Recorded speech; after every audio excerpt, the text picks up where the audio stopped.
Ibu bapak hadirin yang dimuliakan oleh Allah, marilah kita sering-sering membaca surah Al-Falaq. Apa sebab? Karena di dalam surah Al-Falaq kita minta perlindungan kepada Allah Subhanahu wa taala.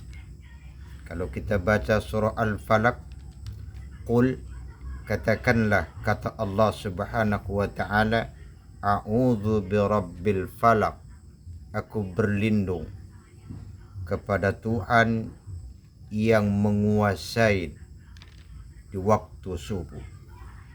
Jadi perlindungan kita mohon agar Allah Subhanahu wa taala melindungi kita di waktu atau sebelum subuh. Apa sih permintaan kita kepada Allah Subhanahu wa taala, atau apa permintaan kita kepada Allah supaya Allah Subhanahu wa taala melindungi kita? Min syarri ma khalaq, dari kejahatan yang telah ia ciptakan.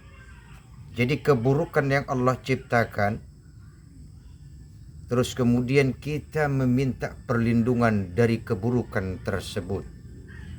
Apa maksudnya? Keburukan dari makhluk yang berakal, keburukan dari makhluk yang tidak berakal, kemudian dari ciptaan itu suatu benda yang mati, akan tetapi dapat menghilangkan nyawa kita.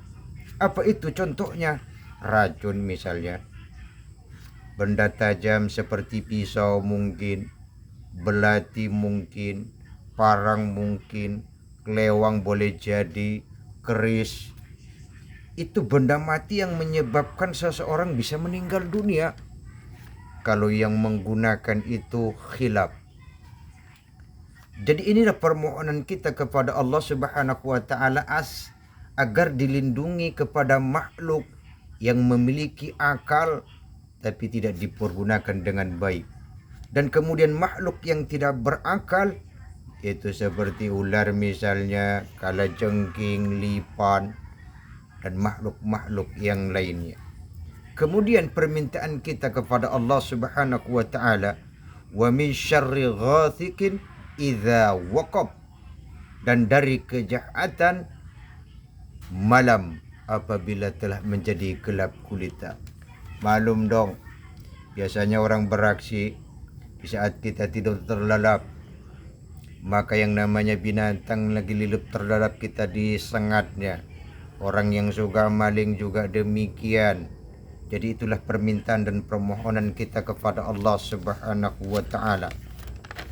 Lantas selanjutnya permintaan dan permohonan kita kepada Allah Subhanahu wa taala, wa min syarrin naffatsati fil 'uqad, dari kejahatan seorang wanita, itu tukang-tukang sihir ini yang menghembuskan pada ubul-ubul janinannya. Jadi tukang sihir juga demikian, yang suka menghembuskan, menjampi-jampi supaya kita kena santet, kena pelet, dan lain sebagainya. Ini perlindungan dan permohonan kita kepada Allah supaya terlindungi dari hal-hal yang demikian.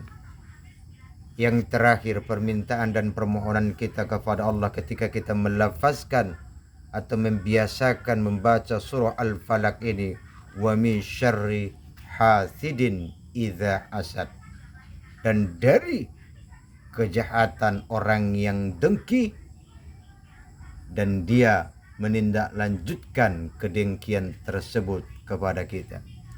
Ibu bapak hadirin yang dimuliakan oleh Allah, jadi mari sama-sama kita selalu membaca surah Al-Falaq pinomat sekali seharilah.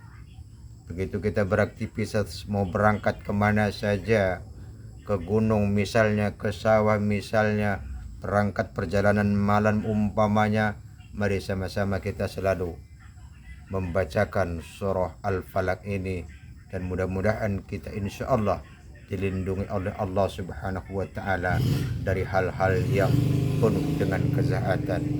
Mungkin sampai di sini pertemuan kita. Wabillahi taufik wal hidayah. Assalamualaikum warahmatullahi wabarakatuh.